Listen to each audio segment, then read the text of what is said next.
Hey everybody, welcome back for Hammers and Dice. Today, our main topic of discussion is going to be challenges, the challenge subphase, and all the stuff that kind of goes with it. But before we get into that, you guys want to just do a little hobby update? We have Esteban and John joining me today. Hello. Hello. Esteban, what have you been working on? Man, I've been working on a lot of things, especially because it's been like a month since I've been on this show, and I've missed like, 2 episodes or something, I think. I did work on the new Fellblade kit, got that completed out, and then I kind of got into a hobby run where I was able to complete a Kratos, a Sakaran, and then a 10-man tactical squad, and then I started some despoilers before my personal energy kind of wonkered out, so now I'm back into hobby slow mode again. But it's been fun building plastic again, because I don't think I've built a kit in almost like 5-6 months almost. So being able to just go through a whole bunch of kit and plastic is kind of fun. Nice. How about you, John?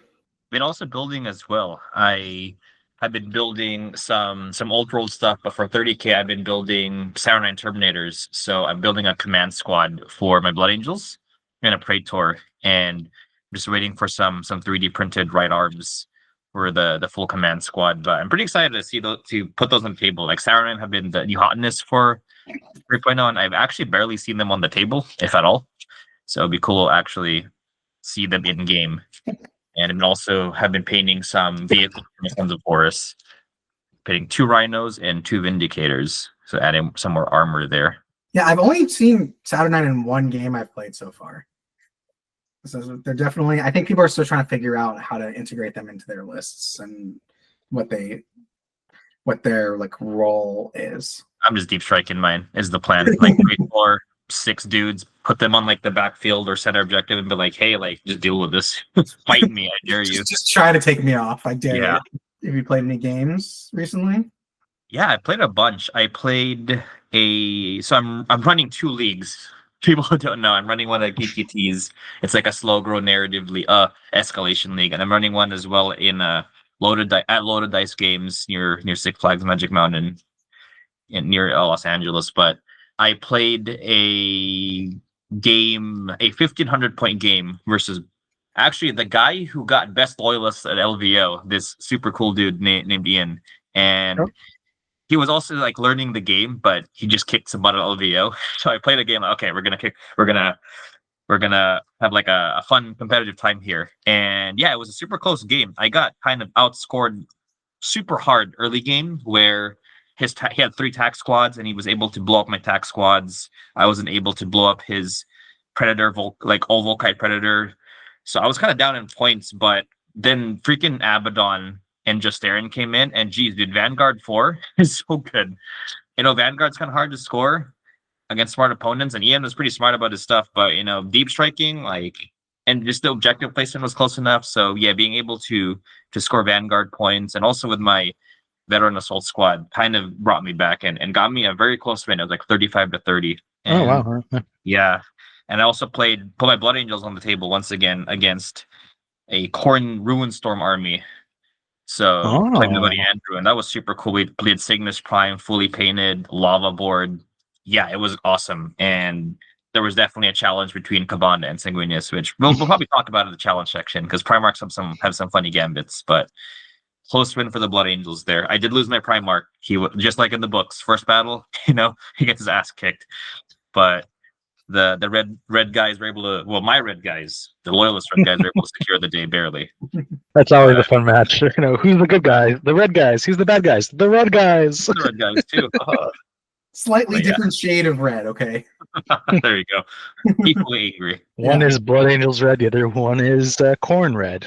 Very similar, but very different. Mm-hmm. If you know, you know. For my hobby updates, I've been working on a squad of Thalax. I have a Forge Lord in my Emperor's Children list, so I thought it'd be fun because you can actually add 2 squads of Thalax to their same detachment. So I thought it'd be nice to mix things up and get some Thalax in there. And it's annoying because in the profile you can bring them all with plasma fusels, but only 2 plasma fusels come in the box. So like I spent like a week asking different people, trying to track down 4 plasma fusels. and finally found them. And weirdly enough, was able to schedule it last Saturday, where I played both guys in like back-to-back games at KKTs. They're both mech players, obviously, because they had the Thalax. Nice. One was a 2K game. We played like one of the generic rulebook missions, and I was able to just get like right up in his face really fast with the Emperor's Children. And just most mech units, once you get them in combat, they kind of just crumble. So I was able to win that one. But then my second game, we played one of the Apex missions from the new Saturn, Forges of Saturn book, which like nice. those are really, really interesting. And I played the attacker, he played the defender. And he brought a Brass Scorpion, which he told me in advance, so I knew it was coming. And I was like, oh, bring a Knight too. So I brought out my Cerastus Knight Castigator, which I haven't used since I bought it because it was so terrible last edition. And surprise, surprise, it continues to be it's this edition. But even with how indestructible vehicles are, it was still awful. well, it's not. Well. First of all, it doesn't. I mean, 1v1 against the Brass Scorpion, like the Brass Scorpion just crushes it. It is not. It is not in the same league as the Brass Scorpion. But even so, one of the things that's tough about the Apex missions, or at least the one we played, is the defender can come on in reserves from the short side of the table. So they can come on in reserves from like basically anywhere they want on the table. And in this edition, you can assault out of reserves. So he had his Blood Slaughterers and his Brass Scorpion coming in reserves from turn one, and because you can come in reserves in turn one. So I had like one turn, because I had first turn, I had like one turn to try to do as much as I could before those were coming in. I charged his Myrmidons with the Cerastus in the first turn and killed one. Ooh. One Myrmidon. And the Knight rules are funky this edition. I mean, I'm sure we'll do like an episode or something, talk more in depth about it, but they feel very underwritten. They don't have the same Lord of War status that they did last edition. So actually a Knight can react to anything now. And they still only count as one model in terms of outnumbering. They don't count. They're not walkers. They don't count for wounds or hull points. It literally counts as one model, which for the Castigator is good because it has Reaping Blow 6, and it only has 4 attacks, so it gets bumped up to 10 attacks. But it's still only weapon skill 4. So against most things, you're hitting on 4s. And because the Myrmidons have 3 wounds, and I was only hitting them on 4s, and yeah, I was wounding them on 2s, but for whatever, and he also had an invuln save. And I think it's only damage 2, the sword. So it just, turn 1, it killed 1. Then his Brass Scorpion came in and almost killed it the first turn. He like took half its wounds out. And then I managed to kill 1 more Myrmidon on that turn. And then the next round of combat, the Brass Scorpion blew it up. And I was like, great, this thing's useless. And Knights get in the rear armor for melee, right? Yes. So actually, we like agreed before the game. It makes no sense that a close combat Knight wouldn't have its front armor facing in combat. So we agreed for that game that we would use this front armor, which was 13. But yes, there is no rule right now that says Knights are treated differently from other tanks in close combat. So in any other game, if he charges in, which is what he wants to be doing, he's got a giant fucking sword in his hand. He charges in, you're hitting his rear armor 11 in that combat. Which makes no sense. Brutal. Unfortunate. But yeah, so like the mission itself, so the way the missions work is there's 4 objectives placed in like these different squares. So you can only score 1 objective per turn, but if you hold any other objectives, they move up to the next square and become another point. So they start as being worth 1 point, and if you get them up enough, they become 3 points. But the problem is, if you are not, if there's any objectives that you're not controlling as the attacker, at the end of every player turn, the defender scores 1 point for every objective that you're not holding. Let's say by bad luck you start off going second. Just because you're going second, your opponent automatically scores 4 points in the first turn because you're not on any objectives. They rack up points pretty quick, and then also it gives every unit in your opponent's army Vanguard too. So as much as you're incentivized to be on the objectives, it also punishes you for being on the objectives.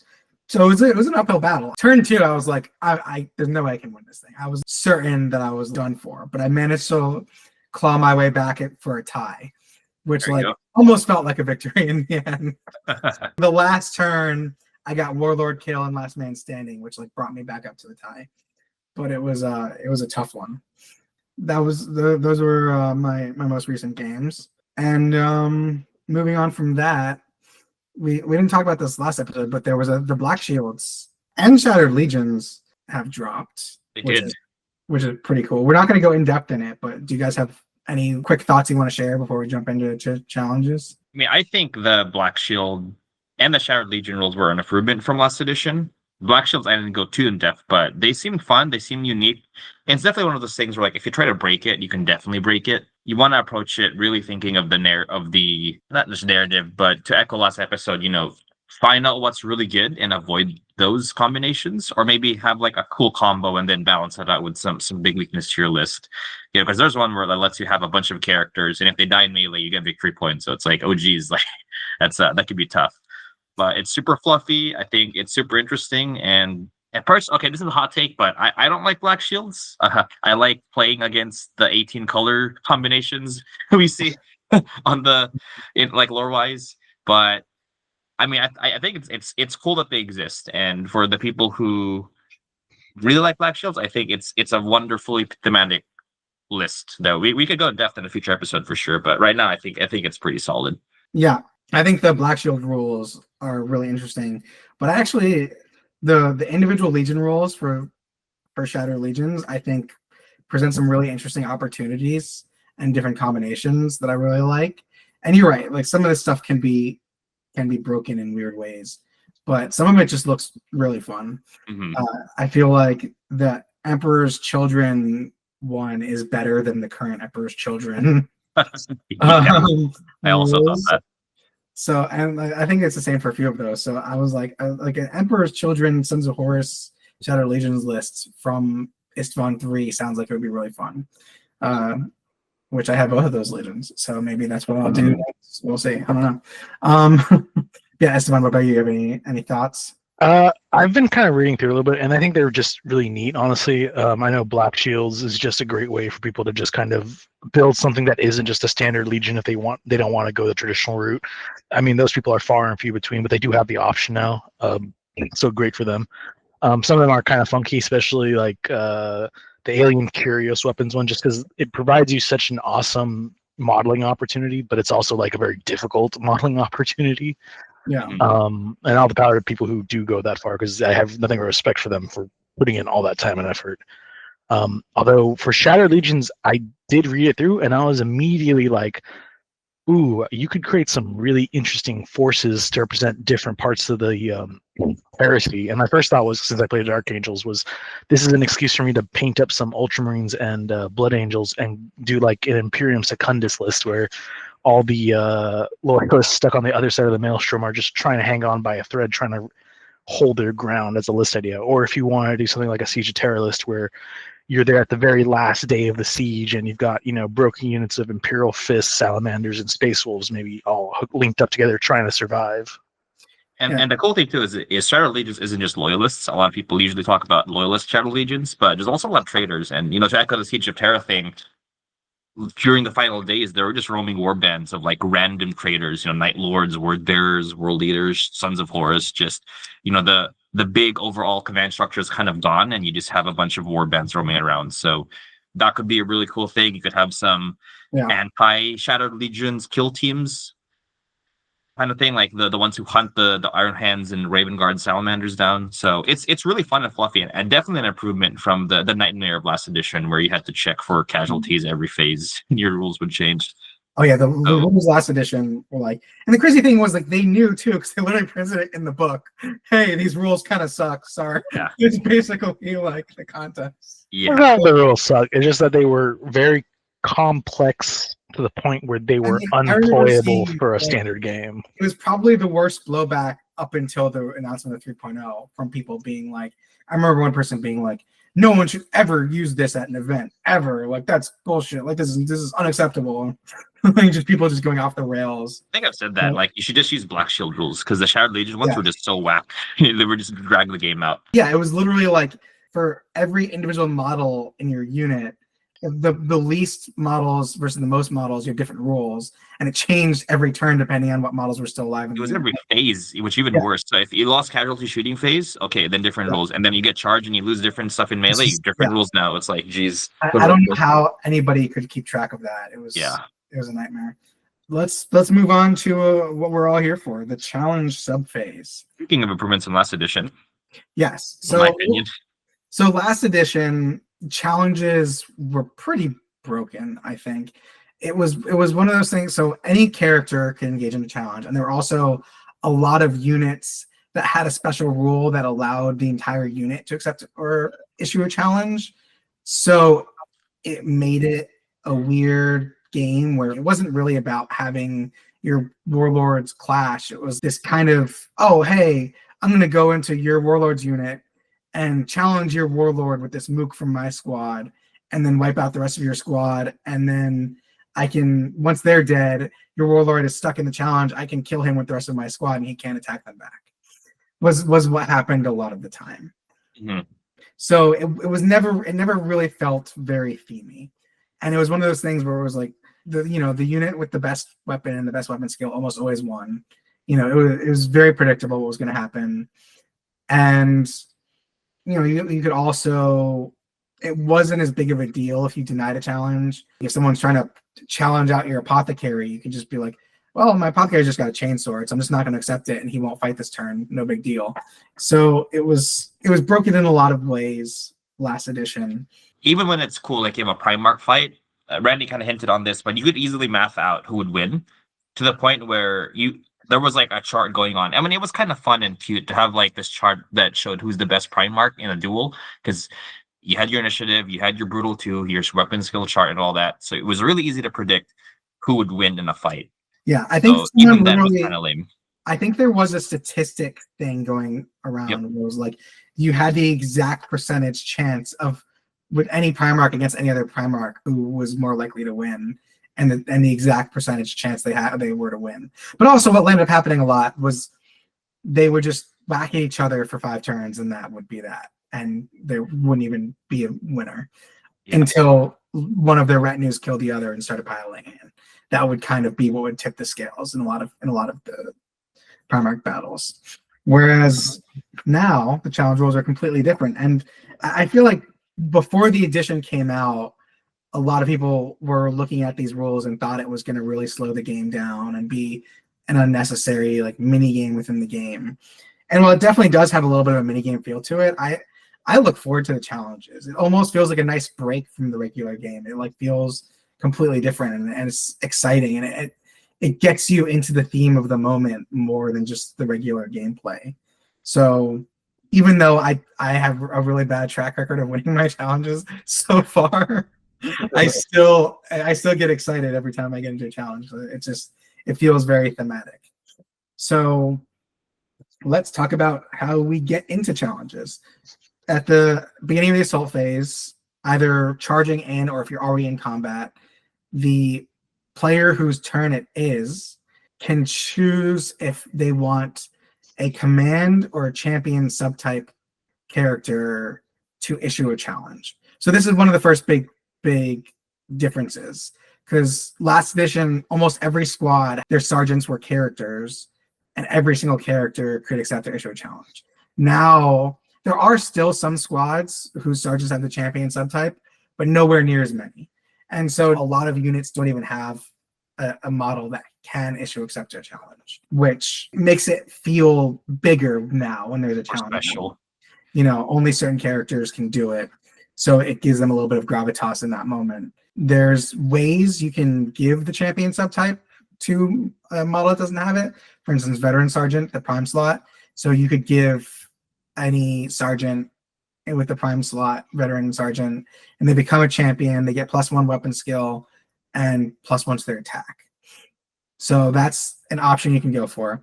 But assuming there's a combat where on either side there's a model with a champion or command subtype, the person whose turn it is can choose to issue a challenge, and the opponent, if they don't accept it, the entire squad gets what's called the disgrace status. Whereas last edition, if you say no, then the person who tried to issue it can pick any of your characters and be like, that character can't fight. Now, instead of that, the entire unit basically gets this status that.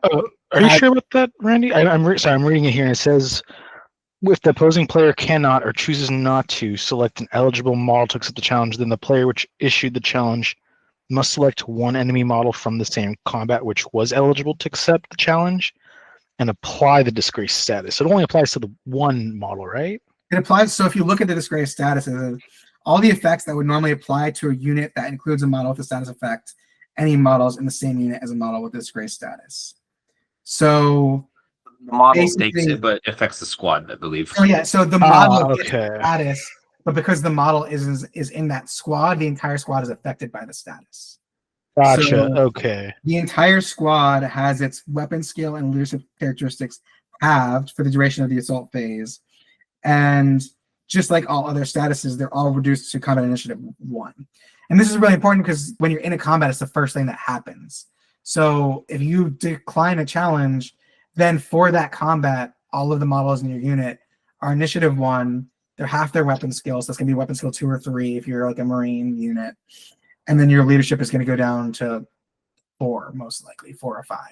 So it's a pretty big incentive to accept the challenge, even if you know you're likely to lose the challenge. In most cases, losing that character is preferable to having your squad become disgraced. One thing to point out, though, just so our listeners know, is that if you play against those traitorous word bearer players, their squads could be malefic, which means they could just decline the challenge and take D3 wounds. You know, D3 wounds isn't nothing, but it's something to keep in mind. We're like, oh, I got your character trapped. It's like, no, actually, if they're malefic, they could just take D3 wounds. That's definitely surprised some people that I've seen in games, so just something to keep in mind. Yeah, also with Mechanicum, if it's a squad of automata, they're not affected by the disgrace status as well. I do think that rule needs a little bit of FAQ. They do this week. Come on, let's see. See if they fix that, because you're correct. Yeah, there is an FAQ coming this week, so hopefully that, among many other things, gets addressed. We will find out. But this is probably going to go out before the FAQ, so we'll see. As of right now, that squad, rules as written, would also not be affected, and they wouldn't have to take the D3 wounds. So also a good thing for Mac. But yeah, if you're not malefic, and honestly, you don't even have to be word bearers to be malefic. Any traitor can be any. Yeah, I'm just making fun of word bearers yet again. Yeah, as we should. as you should, as any sane person should. Talk about how trash the word bearers are. But anyway, so yeah, if the person whose turn it is declines to issue a challenge, and this is another thing that's different from last edition. So last edition, if the person whose turn it is has the opportunity to issue a challenge first, and if they decline to, the other player can issue a challenge. Now, that's no longer the case. The opposing player cannot issue a challenge unless they choose to use a reaction point. And there's a special reaction now. Heroic intervention. Heroic intervention, yeah. So now you can use a point of your reactions for heroic intervention and issue a challenge yourself. The thing to keep in mind there is that each unit can only react once per turn. So if that's something that if that's like a mind game that might be going on between your opponent, keep in mind if you choose to do a movement reaction with that squad, or if you choose to overwatch or return fire, then they won't be able to react in that moment. So step 2 of the challenge subphase is the face-off. Once the challenge has been accepted, you place both models hopefully in a cool piece of terrain that kind of separates them from the rest of the unit, and you each pick a gambit, starting with the player who has challenge advantage. In the first round of the challenge, that's the player who issued the challenge. So the player with the advantage, that is the active player's turn, selects their gambit, and then the defending player selects their gambit. Once you know what you've each done, then you go to focus, right? Yes. Yeah, so something to keep in mind for our newer listeners is that this is open information. It's not like, oh, I'm going to hide my gambit thing. It's the person with advantage picks the first one, and then the opponent gets to kind of react to that, but they can't pick the same one. So if there's let's say you're in a challenge and you really want to seize the initiative, well, the person with the advantage is probably going to pick that, and you have to kind of counter that with the other challenge. But maybe that's a really good one, and you just kind of have to deal with the fact that they have like the really good advantage, right? Yeah. So what gambits are? There's a whole bunch of different gambits. Some of them help you with your focus roll off, which we'll talk about in a second. Some of them give you benefits for attacking in the challenge as well. There's a whole range of different advantages you can get from them. Most of them are generic. Almost any character can use them. Some of them are restricted to Legion or Mechanicum, or even for specific unique characters. Once the gambits have been selected, you players make a focus roll. So basically, what this is going to determine is who strikes first in the combat. It's a little bit different from how a normal combat works. This is not necessarily based on who has the higher initiative. Both players roll off, and the person who wins the roll off will strike first, and they also get one extra attack. But it's not just the number on the die that determines the winner of the roll off. There's a few factors that go into it as well. Like I mentioned a minute ago, some of the gambits will affect positively or negatively the roll off. And then also there's something called outside support. So for every 5 additional models that are on your side in that combat, and they don't have to be in the same squad, you get +1 to your focus roll. So if there are 10 other models in the combat with your character, that means you get +2 to your focus roll. And one thing to keep in mind is you can only include models that are engaged, and models affected by pin, stunned, routed, or suppressed cannot be counted. So if you do have a unit that's statused, you're not getting that bonus from those models. Then you also have a bonus for what's called your combat initiative. So this is the base initiative of your character plus or minus the initiative of your weapon. So if you have a power fist, that's -3 to your initiative. So a character who's initiative 5, their combat initiative is going to be initiative 2 because of the power fist. This means that you have +2 from your combat initiative to add to your focus roll. This can be modified in other ways as well. If your character has the heavy subtype, that's an automatic -1. And then if your character is below their max wounds, that's a minus for every wound that they have lost. So if your character has 3 max wounds and has lost 2, that's a -2. Likewise, if a model has the light subtype, they have +1 for their bonus roll. Or if they have a weapon that has duelist edge, that gives you a bonus depending on what's in parentheses for duelist edge. So there's a whole bunch of different factors that go into this. One last thing to note is that if your character is statused or in a unit that is statused, they are also affected by that initiative 1 for the status. So you would count as combat initiative 1 even if you have a Paragon Blade and you normally be striking at initiative 5. So that initiative 1 combat initiative carries over into the challenge as well. Once that's figured out, you go into your first round of the challenge. The player who has challenge advantage strikes first. If the opposing player is still, their character is still alive at the end of that, then they strike. And then if both characters are still alive, the person with challenge advantage chooses either to restart the whole process, starting again from choosing the gambits and the focus rolls, or to go straight to the glory phase and end the challenge. So that's like the basics of, you know, how challenges work. So yeah, let's talk about the gambit. So one of the things that I saw early on was people were worried, like, oh, well, there's just going to be one gambit that's the best gambit, and everyone's just going to pick that always. And honestly, that's turned out to not be the case. I mean, I think, generally speaking, the core gambits are the best in most cases, and we'll get into the Legion-specific ones a little bit later.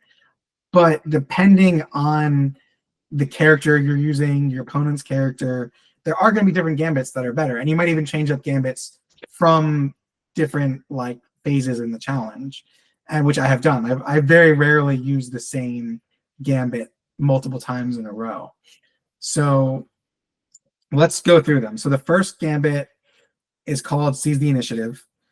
This, like I mentioned before. So basically, if you're worried about your opponent getting the challenge advantage, like say you only have 1 wound left, or you have a weapon that has lower combat initiative and you want to try to strike first, you would pick this. So instead of rolling just the 1 die, you roll 2.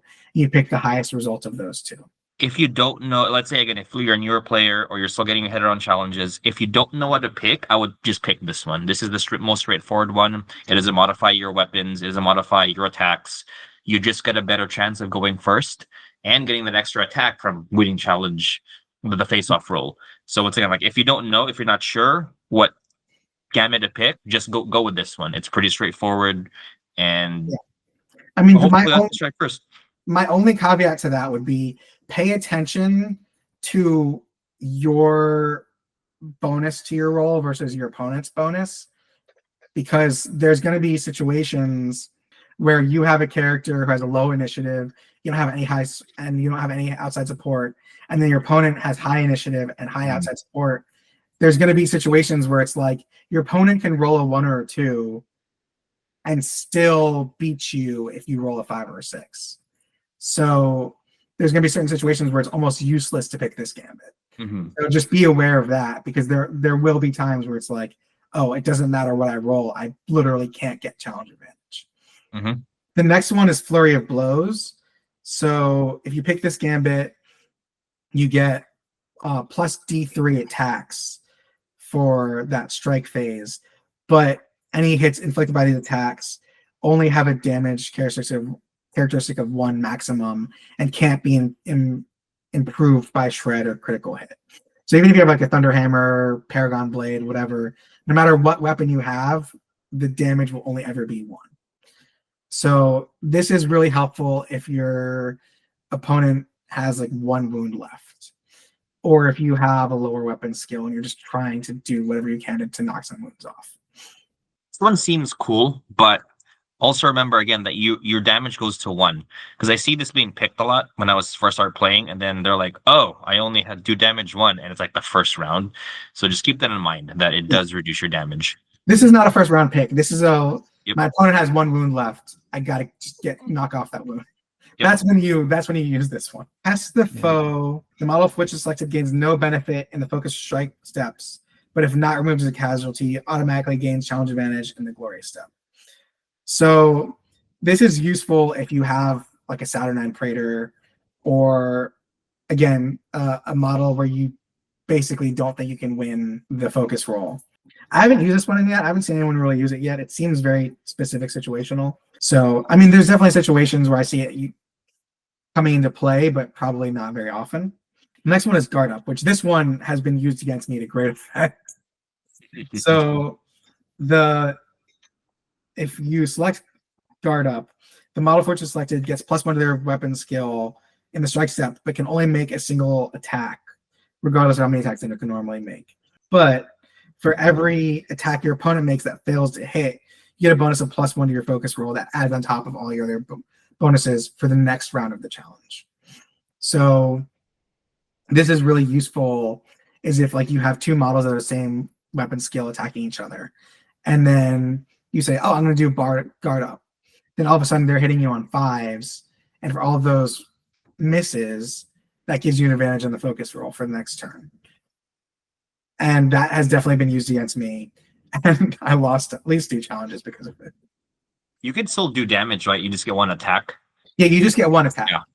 That could be really useful if you have like a really high-powered weapon, like a Saturnine Hammer or something, and you just want to and your opponent can die in 1 hit feasibly. It's not a bad thing to use then as well. Yeah, but it's also useful for like, let's say your opponent has a lot of attacks and they miss with 4 attacks. That's +4 to your focus roll. If you're a character with low initiative, that's a pretty big help for your following focus roll. And then Taunt and Bait. If this is selected, then the model controlled by the player that selected this gambit has its weapon skill and attack characteristics reduced to be equal to those of the enemy model, or if their characters were already equal by initial -1 in the strike step. However, for each time a player has selected this gambit in the current challenge, they gain +1 combat resolution if they win that challenge. This is one where I don't see it ever really being used. It's a pretty big risk. I mean, I guess if you're playing against, if you're against an opponent like a Centurion and they just have like a chainsword and you're confident that they can't kill you in that challenge, but you're outnumbered. I mean, maybe. I don't know. This seems like one that very rare would you ever really use this one, I think. Right? Yeah, I can't think of a situation where this would be the most exciting thing to use. It's not useless, but it's very corner case. Like you said, you're fighting against someone that can't kill you, but you have penalties to the because of you're being outnumbered or something, right? Yeah. Grandstand. If this gambit is selected, then the controlling player must roll an additional dice in the focus step and discard the dice with the highest results before determining the total, and the model gains no bonus to the focus roll for outside support. However, in the strike step, the model that player control gains a bonus to the attack characteristic equal to the outside support bonus they would normally have claimed in the focus step. So this one's pretty cool. I mean, this one again, it's you have to be pretty confident that your opponent can't kill you before you attack, right?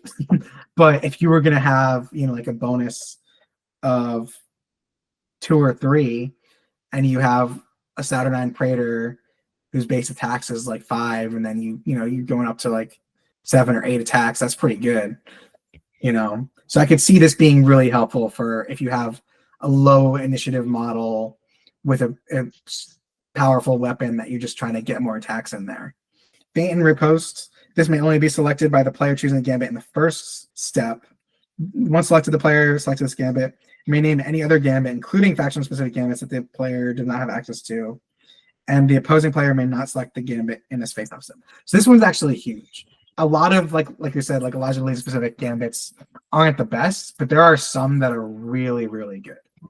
And if you are picking first and you know what your opponent's going to go for, this is, it's like a little bit of a chess move here. You can outmaneuver them, be like, yeah, no, sorry, you can't use that. And we'll get into some of the specific gambits later and why you would want to stop your opponent from using them, because some of them are really, really good. You'll be surprised a lot of game knowledge. Withdraw. If this gambit selected, the model which selected it may only make a single attack, regardless of their attack characteristics during the strike step. However, in the glory step, a player that has selected this gambit may choose to end the challenge with no combat resolution points scored by either player, as long as the model has not been removed as a casualty. So again, this is, one where you're just trying to escape the challenge alive. And you just gotta hope that they don't wipe you out in their strike step. Yeah, generally speaking, you probably want to keep the fight up, but there may be situations where you want to just end it, and this may be useful for that. Yeah. Like if you're really trying to keep your Praetor alive, for Slay the Warlord, and you're worried that, he's on his last wound and he might die, this is useful for you to try to end the combat quickly and hope, the rest of your squad can do enough damage to, force them to fall back. Lastly, finishing blow. This is one that you're going to see used a lot. I've used it a lot. If it's selected, then the controlling player rolls an additional die for the focus step, but discards the highest results. But they gain +1 strength and +1 to the damage characteristics of all of the hits inflicted in the strike step. So again, this is one where, like, if you're not expecting to win the focus roll off and you just want to inflict as much damage as you can, this one's really effective. Oh yeah, I can see this being used with like either a power fist or a thunderhammer, because you're probably going second, but upping your damage to 3 is probably like the sweet spot, because that's probably going to wipe out the majority of combatants inside of a combat in just one hit, right? Yeah. There are also times where you're like in a Primarch fight where both of them have Eternal Warrior, so just upping to that 1 extra damage could do a lot, because you're usually doing 1 damage anyway, and this upping that to 2, doubles your damage output, right? So that could be really good then as well. Mm-hmm. Yeah.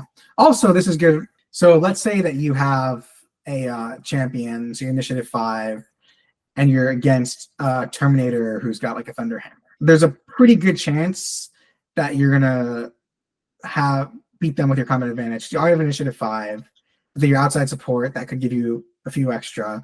They're gonna be at -3. If they're in heavy Terminator armor, that's an additional negative. So they'd be -4. So you have a pretty good chance of winning the roll-off, even selecting the lowest 2. And you want to increase your damage as much as possible, because they're going to have more wounds than you. And they also going to have a higher toughness. So increasing the strength of your weapon is also very good. So that's another situation where, like, if you have a regular, power armor Marine going into a Terminator armored character, this is really helpful for that as well. Increasing the damage, increasing the strength, trying to get as much damage in there as you can, while also probably still likely getting the focus roll in your advantage as well. And you bring up a good point, Randy, in that before you pick a gambit, try to math out your bonuses. Like before you roll, because you'll get the bonus from your initiative, the plus whatever, You'll get any pluses from special rules. You'll get any pluses from the support, the outside support, right? So kind of calculate that and then figure out which one you're going to pick, because that'll help you figure out what the best one would be. I mean, that's what in every game I've done so far, before either of us have picked our gambits, we've both been like, okay, trying to figure out our outside support. And it just helps to kind of math yours out, ask your opponent, hey, like, what's your bonus before we roll? And then pick your challenge advantages there. Exactly. Once you go into the strike step, you do your wounds. As we said earlier, the only way to actually win a challenge is to kill remove the other opponent's player. If both players are still alive, even if one has taken wounds and the other hasn't, it's still a draw. And then the person with challenge advantage can choose to either basically restart or end it. After the challenge phase is over, then the rest of the combat happens. But so if you won the challenge, you get an additional resolution for however many wounds that your opposing character had. So you just kill the Centurion, that's +3 to your combat resolution for that battle. If you're killing a Saturnine Terminator, that's like what, +6. So there could be pretty spicy help there. And then what's also important that's different from last edition is, let's say your character is within a squad and that squad gets wiped out. You can no longer pile those attacks in onto the character at the end of the assault phase. The character is safe. It's like a little bubble now, which is different from what it was last edition, where those attacks would pile over. Same thing in the other direction.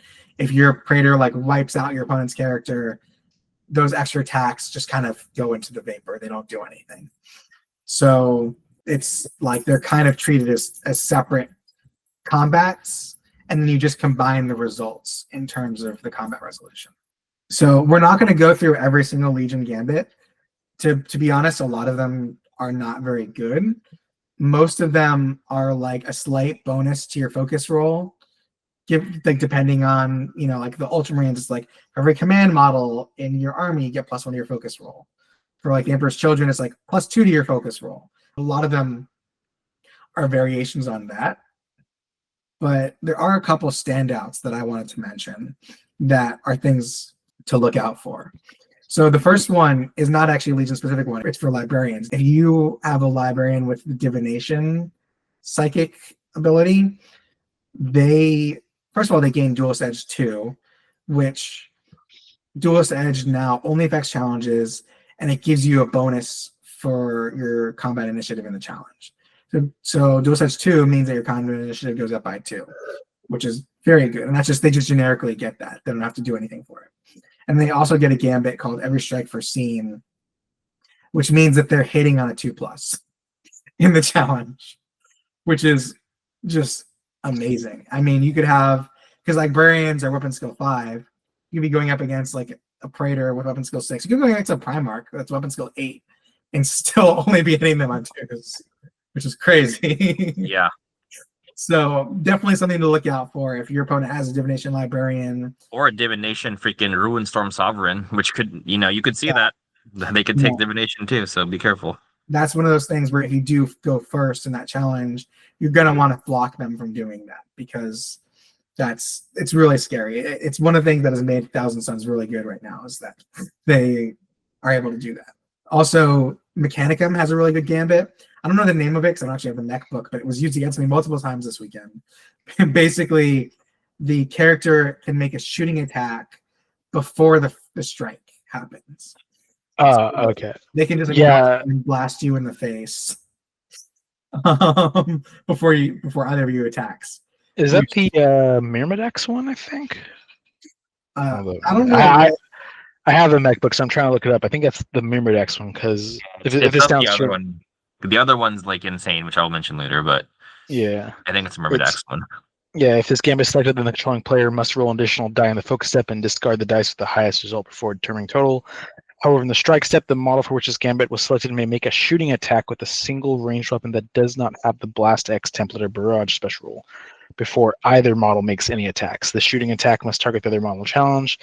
with all wounds inflicted allocated to that model. For the purpose of making the shooting attack the other model, and the challenge is always considered within line of sight and at range of 1 inch. So yeah, that's actually pretty crazy.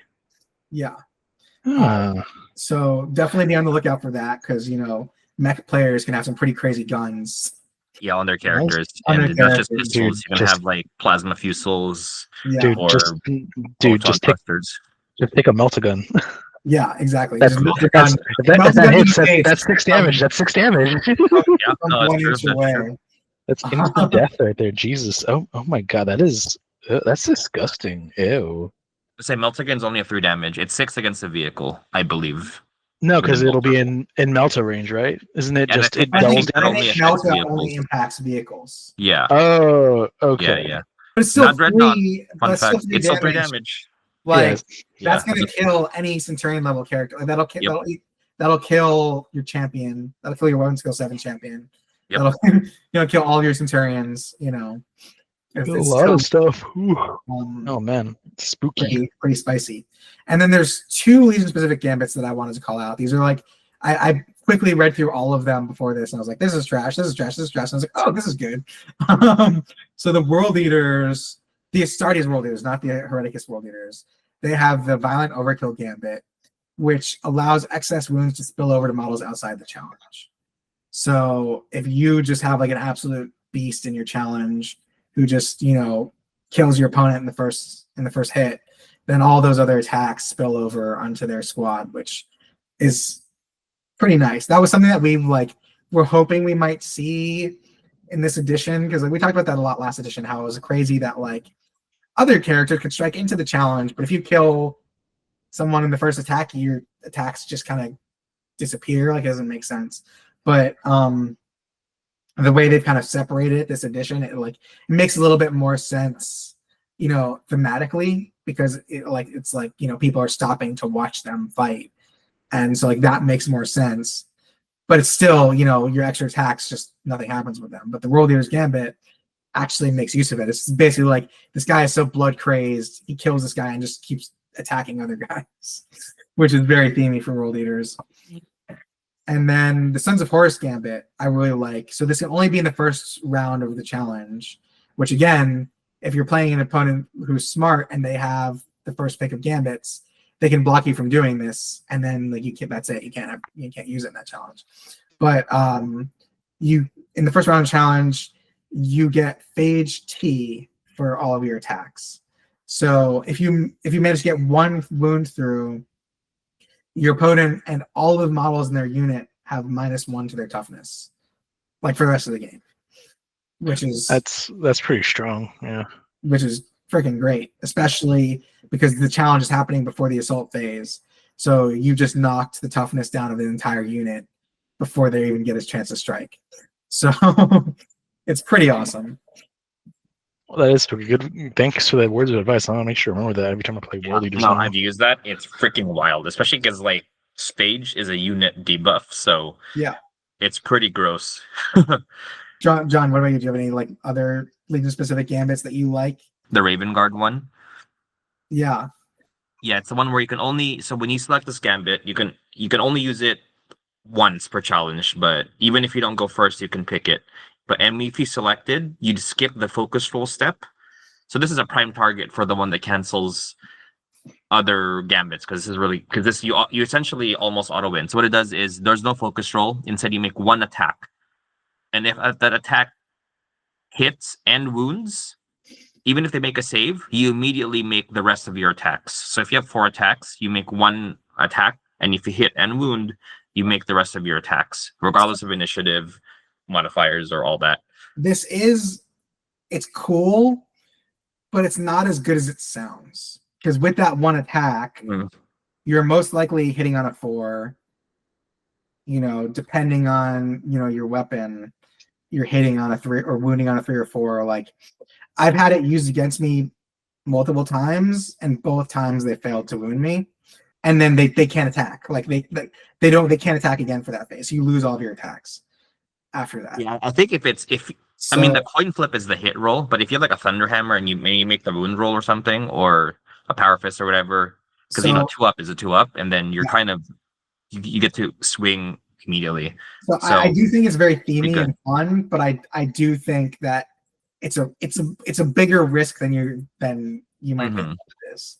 That's fair, yeah. I think it's all with the hit roll. If your hit roll is good, or if you feel you're feeling lucky with a 4-up, then it's pretty solid, I think. Yeah. So it's very cool, and like some of the other ones are cool, but again, it's one of the things where like looking at that compared to like I'd rather do Seize the Initiative.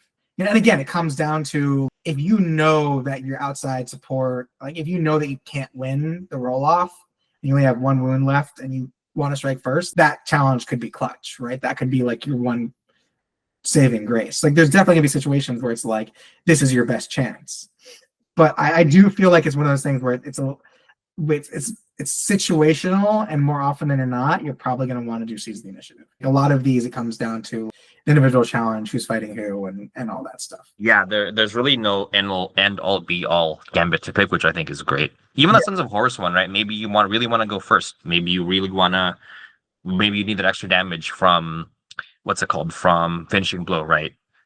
Like most of the time I do pick it, but there's definitely times where I have to think about, oh, do I want to pick something else, right? Yeah, I mean, because there's gonna be times where we're like, if I don't go first, I might you might just die. Get a chance to strike. So it's worth not doing the phage if you're like, I need to strike first, right?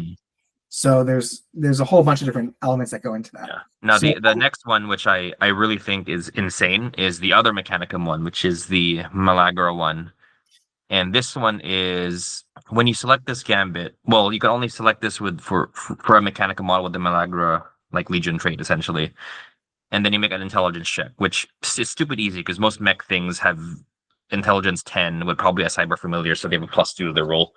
And if you pass the check, then you could take your Battlesmith X value, and then you can use that to modify either your weapon skill, strength, attacks, or initiative with that value. Now you can only increase each stat by a maximum of 2, but you can split it. So for example, if you have Battlesmith 4, which I believe Archmaguses have, before any like equipment that modifies that. Let's say Battlesmith 4, and you pass this, you can get +2 weapon skill and +2 attacks. Wow. Which or +2 initiative, and then +2 attacks. I mean, the fact that you can pick which ones you want to do, is really good because it makes it more universal for the applicability of it. Yeah, and it's not once per. I don't see any once per like challenge or first time. You just get to pick it. So it's pretty wild. Yeah, mech have some crazy rules where it's just like, oh yeah, this turn I'm just gonna give everything +1 weapon skill, +1 ballistic skill. They're gonna move faster and have higher. I'm like, Jesus Christ! Like, they just have all these buffs they can just give to everything, and it's just, oh, these guys aren't great on paper, but after I buffed them a million times, they're like unstoppable. Yep. So the only weakness for this one is at the end of after you resolve all your attacks, you suffer cyberthergic feedback, so you take D3 wounds. And I think you could mitigate that somehow, but you can save them, right? They're not auto wounds. I think, yeah. I need to double check that. I haven't played sure back enough in a bit, but you can just do regular save against it. But yeah, so that one's I think pretty powerful. Yeah. There's also unique characters like Primarchs and like some other named characters have their own special gambits, and that's again something that you want to look out for. If you're against someone who is bringing a unique character, that's one of the things you want to ask them is like, what does this character do? What do their gambits do? And again, some of them are garbage. Like Lucius the Eternal, his is basically just the generic Emperor Shogun one, but it's another +2 to the focus roll. It's not bad, but he's striking first anyways because he's got crazy initiative. So like, why do you even need that much higher? But like Perturabo's one is really themey. That's where he literally just steps aside, and another squad that I think is within like 12 inches gets to shoot into the challenge. Yeah. That one is hilarious. I'm just waiting for someone to be like, hey, look, we're in this challenge. Oh, look, I happen to have this 4-man squad of rapier lasers right here. It's a shame that you're about to get blasted. It's like, why do you have this heavy man support squad just following Perturabo around? It's like, oh, you'll see. I will say for Primarchs, they usually have Eternal Warrior too, so just keep that in mind, right? Yeah. But it's still pretty hilarious. I like Dorn's one actually on the opposite end, where you can only be wounded on a 5 or or 6. That one is pretty good, yeah. Yeah, and there's no like, oh, you don't use your initiative, or you roll 2 dice, pick the lowest. No, it's just like wound tests. Is that even a gambit? I thought that's just like his. It's a gambit. Yeah, when you're engaging a challenge, you could select the gambit, Bulwark of the Imperium, and you can only be wounded. Or 1, 2s, 3s, and 4s are fail. Yeah, I mean that's crazy. That's so good. I used Sanguinius' one the other day, where it was you get a plus. You can only use it when you charge, and for the first focus roll, but you get plus X, or X is the opponent's bulky value. So I was playing Kabanda, so I got plus 12 to the roll. So I just auto win the focus roll. That was pretty funny. Yeah. I mean, against Kabanda, you need every. Oh yeah, advantage. Yeah. I lost that challenge. Fun fact, but yeah.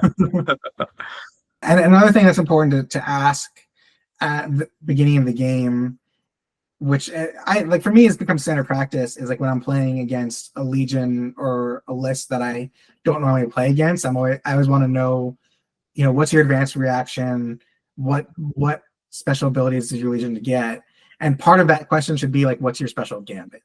And some legions actually have multiple gambits, but that's really important to know for, if you do want to pick like feint and riposte and deny their gambit, or also if they challenge you, like you want to know what to expect and not, get a gotcha situation and like charging your praetor into a combat that they have a serious disadvantage in, for instance. Let's move on to, I wanted to talk about like just generic characters and what some fun options are. One thing I wanted to briefly mention is like, so I think early in the edition, and we've definitely said this before, we were like, champions with Paragon of Battle are gonna be like the end all be all of challenges, and they're just gonna like crush. And like surprisingly, they're pretty meh. I've had a champion with Paragon of Battle on a bunch of my lists, and I honestly have not done very well in my challenges. Like they've lost more challenges than they've won. And part of the issue is like with gambits, that can really even the playing field, like with your opponent depending on what they pick.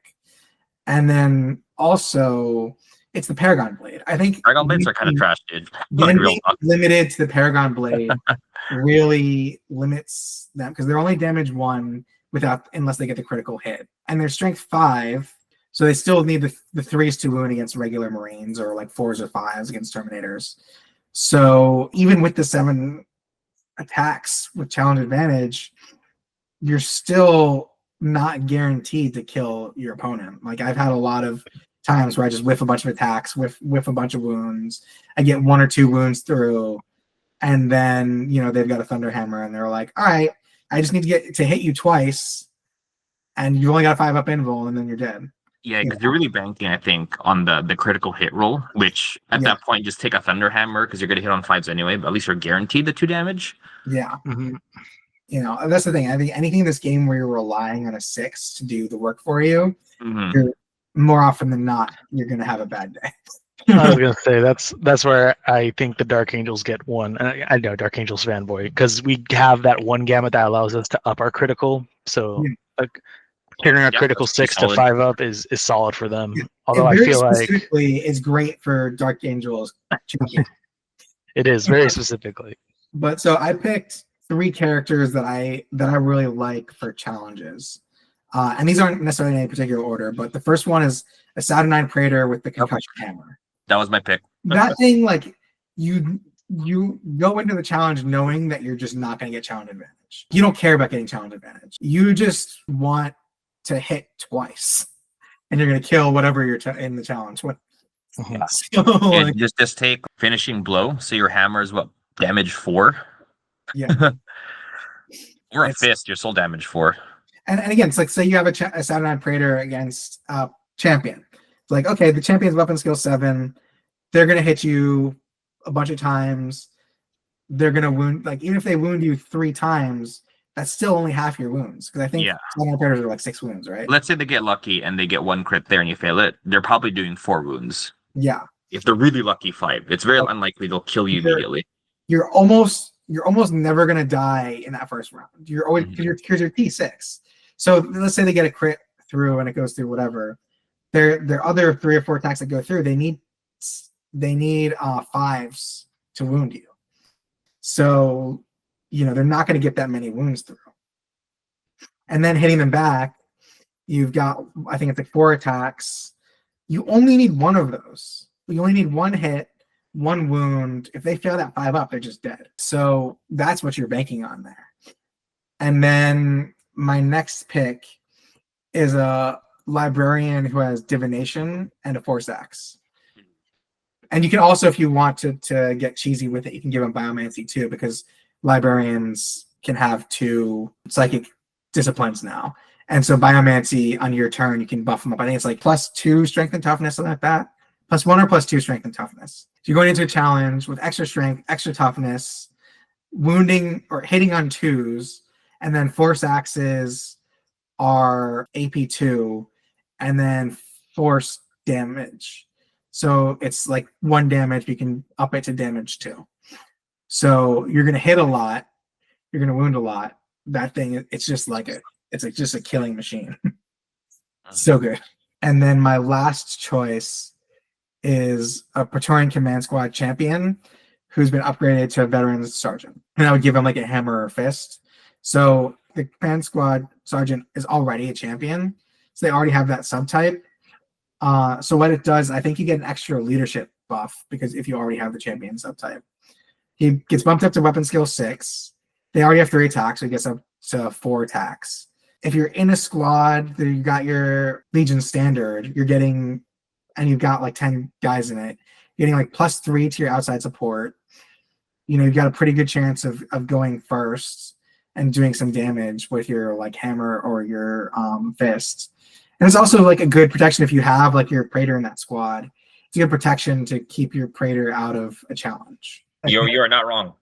Master Sergeant Command Squad champion is pretty good. Same goes if you have a Legion Elite, I think, like a Justarian or whatever, that they could do a lot too by giving the Master Sergeant like a Thunderhammer or something. Yeah. So like that's something to keep in mind. Veteran Sergeant, you can bump a model in any unit to a champion, and they can kind of act. I mean, like if you pick an elite unit, they're gonna be pretty powerful in their own right, but they also can protect your characters. If you're trying to keep your Warlord alive, you're trying to keep your Master Sentinels alive, or whatever, they can be a little bit of a buffer for you, so they can't get challenged out right away. Mm-hmm. How about you, John? What are your picks? So besides, first thing is Saranine Praetor. I think that's probably the best Space Marine one that will chew through most things in melee because you're just so tough. You have a damage 3 fist or hammer, so with finishing blow, you're damage 4 with that. Yeah, I think that's pretty gross. Special shout out to the Iron Hands Leviathan Dreadnought. If you ever get that one in a challenge, please let us know because that will probably murder. That's probably the best non-Primarch actually to challenge things for Space Marines. Like a Leviathan Dreadnought on a challenge. Well, just to clarify that, so Iron Hands have a special detachment that allows a Dreadnought to become a champion, which is so Iron Hands. Of course they do. Yeah. I mean, it's weapon skill 4, but like, good luck trying to crack toughness 8 with like 7 wounds, you know.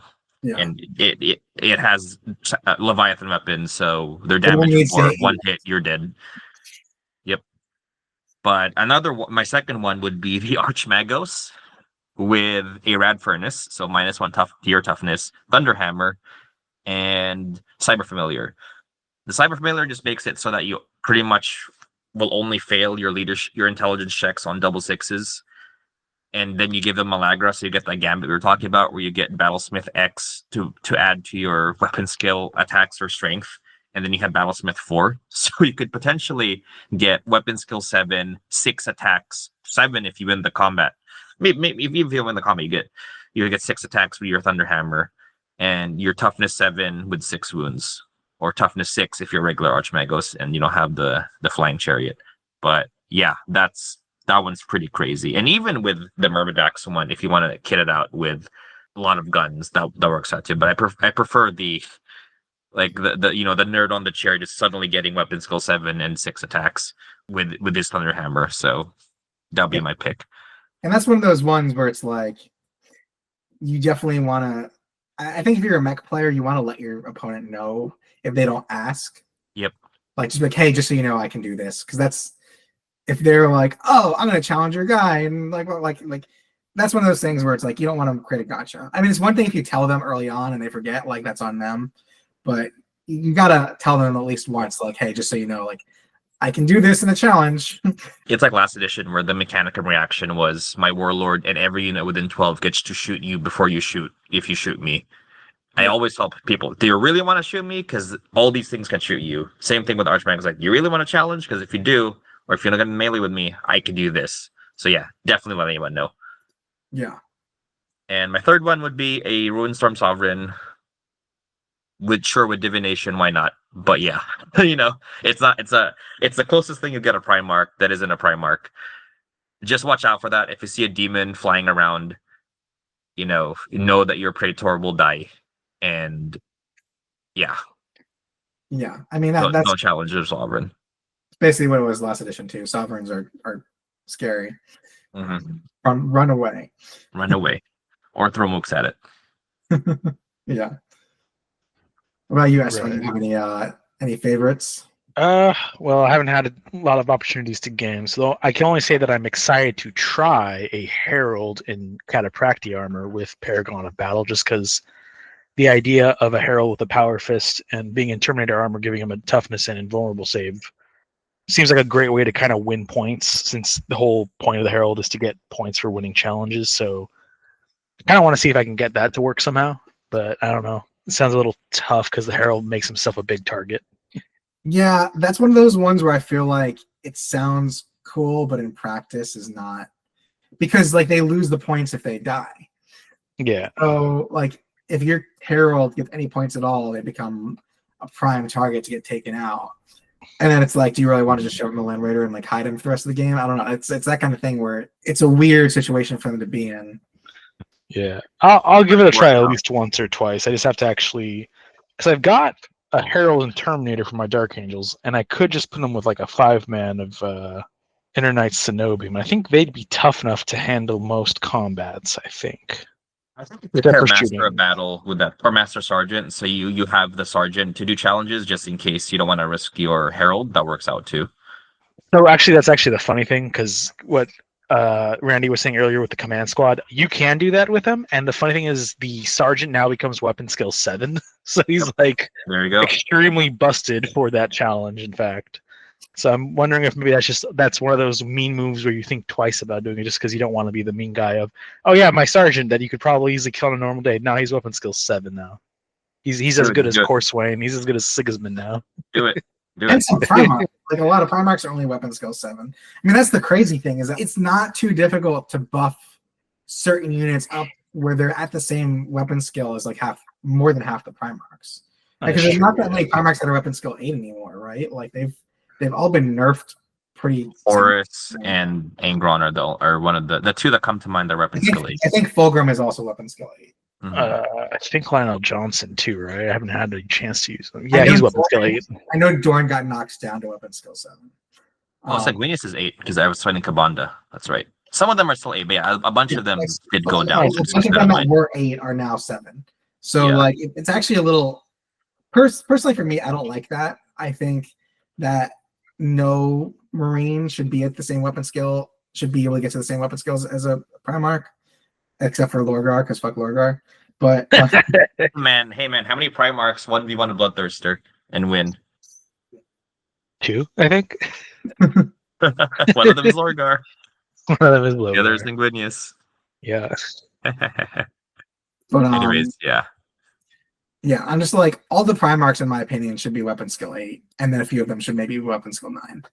That's what I think they should have been, but. They also did the Primarchs dirty in a number of different ways this edition. That's a conversation for another episode. Like we'll have a whole episode about how the Primarchs were ruined in this edition. But not ruined, just they were changed into a different flavor, and that flavor was weird dirt flavor. I think Primarch should be like OP as fuck. Like they should be like 1,000 points and just wreck armies. And it's like, oh, but the balance, dude, it's a fucking Primarch. Like it should be like bringing a Titan to your game. Yeah, like it should be like that's the impact they should have. Where it's like, oh fuck, like this is a game-winning advantage you have. Like that's what it should be. Yeah, by itself, So they should all have their stats increased by 1, except for wounds, which all should be across the board be +3. I think that would make them much more terrifying, honestly. They should legit have like 20 wounds apiece and be like, no, that's too much. I can see 8 wounds. Like, if you look in the lore for like the damage that they can take, I mean, and the Lorgar, effect that's why they have Eternal Warrior 2. That's why they have Eternal Warrior 2. And the effect they could do to your army. Talking about Primarchs getting worse. In 1.0 Sanguinius, like he gave your whole army +1 weapon skill. Like I think if they had jump packs, so it was like, dude, like hell yeah, Yeah, and now most of them, it's like you get like an advantage for the first turn of the game, and that's it. Like Horus, you get +1 move turn 1. Like okay, like that's adorable. Actually, I think this is a point that GW can maybe improve upon when they eventually start doing the journals for each legion. Is they create specific rites of war focused around each Primarch. So, for example, like Dark Angels, because again, Dark Angel fanboy here. If they had a rite of war which was specifically Lionel Johnson focused, you have to take Lionel Johnson. There's nothing else, and then he gives you a bunch of special rules, and you change out a bunch of other rules. I think that's how they would try to do it. I think. Yeah, that would be great. I think Primarchs are game warping already, so I think the games with them should have even more rules that kind of warp the game around them because they're Primarchs. But yeah. Anyways. We digress. On that note, like if you see a Primarch in a combat, like don't challenge it unless you have a Primarch. You'll probably die. They have Eternal Warrior 2 across the board, and they're stupid Primarch weapons. Like you will die. As nerfed as they are from last edition, they will still beat face in melee. I was gonna say there's only like 2 characters who might be able to take on a Primarch. That's probably Corswain and Sigismund, I think. No, because and maybe Abaddon. I think it's Eternal Warrior 2. The Eternal Warrior 2 really messes people. No, I get that, but I mean, Corswain has access to his armor, which gives him -1 damage, which is like Eternal Warrior 1, and then Sigismund has Eternal Warrior 1, I think, already. Which we also like.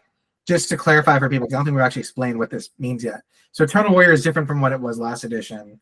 Last edition, if a weapon had strength that was double a unit's toughness, it could kill them outright unless that unit had Eternal Warrior.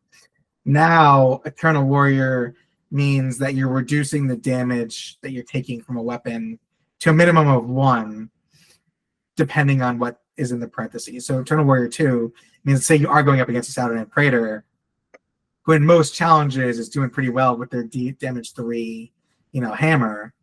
That hammer is only doing damage 1 to you in that challenge because Eternal Warrior 2 is reducing 2 of those damage away. So that's the same. That's what we're talking about. And it's the same thing for like.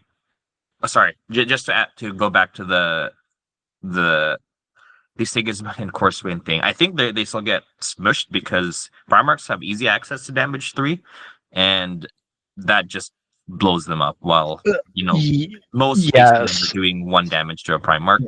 So last more likely, but now it's like impossible. I think I think they're the 2 who have the best chance to at least hurt a Primarch and put him to half HP. How about that?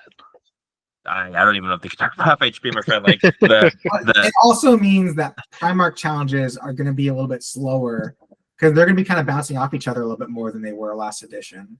Because last edition, the ones that had the weapons that were like Brutal 2, Brutal 3, tended to win because that was, extra invuln saves that, we were having to take. Now, even if they have damage 2, damage 3 weapons, against other Primarchs, it's still only damage 1. Yeah, I think you're going to see a lot of.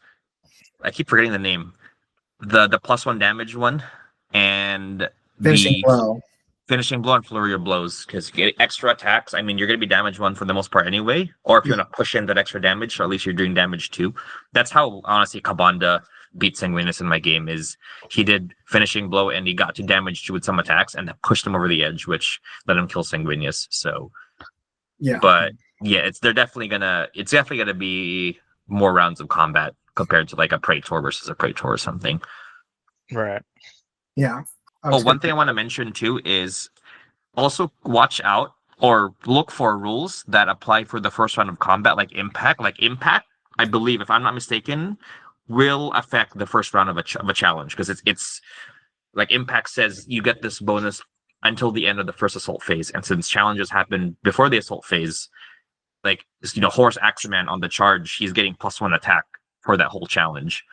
World leaders, I believe, get +1 attack. Same thing for Emperor's Children have +1 initiative. There we go. Yeah, for the whole challenge. Yeah, so that's really important to note as well. Good to know. Good to Yeah, know. and you know, sometimes picking the right gambit is more important than the stats of the character. You can definitely outmaneuver your opponent with the right gambits and pull out a surprise win.